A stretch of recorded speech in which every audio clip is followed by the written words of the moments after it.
Hi all, అందరికీ నమస్కారం. ఈ వీడియో చూసే ముందు ఓం నమ శివాయ అని కామెంట్ చేయండి. హిందూ ధర్మం ప్రకారం ప్రతి ఇంట్లోనూ ఒక చిన్న పూజ గది ఖచ్చితంగా ఉంటుంది. ఈ గదిలో దేవతామూర్తుల విగ్రహాలను పెట్టి పూజలు కూడా చేస్తూ ఉంటారు. ప్రతి ఇంట్లో పూజ చేయడం వల్ల ఆ ఇంట్లోకి సానుకూల శక్తి వస్తుంది.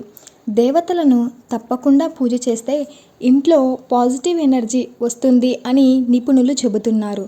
తెలిసి తెలియకో ఇంట్లో పెట్టుకోకూడని దేవతామూర్తుల విగ్రహాలు పూజా గదిలో పెడితే ఇంట్లో చిరాకులు పెరుగుతాయి. ఇలాంటి దేవతామూర్తుల విగ్రహాలు పెడితే ఇంట్లో గొడవలు మొదలవుతాయి. అయితే ఇంట్లో దేవతా విగ్రహాలను పెట్టుకునేటప్పుడు ఎటువంటి విగ్రహాలు పెట్టుకోవాలి, ఎటువంటి విగ్రహాలు పెట్టుకోకూడదు అనే విషయాల గురించి ఇప్పుడు తెలుసుకుందాం. ఇంట్లో దేవతా విగ్రహాలను పెట్టుకోవాలి అనుకునేవారు రాహుకేతువుల విగ్రహాలను ఎప్పుడూ ఇంట్లో ఉంచకూడదు.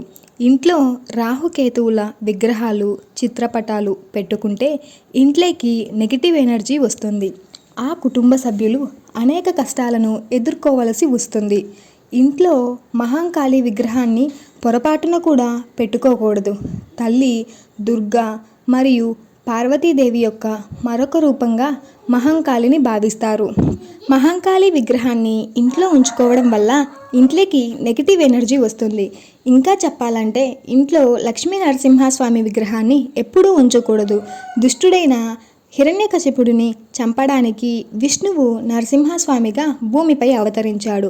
విష్ణు యొక్క ఉగ్రరూపం అయిన నరసింహస్వామి అవతారాన్ని ఇంట్లో పెట్టుకోవడం అసలు మంచిది కాదు.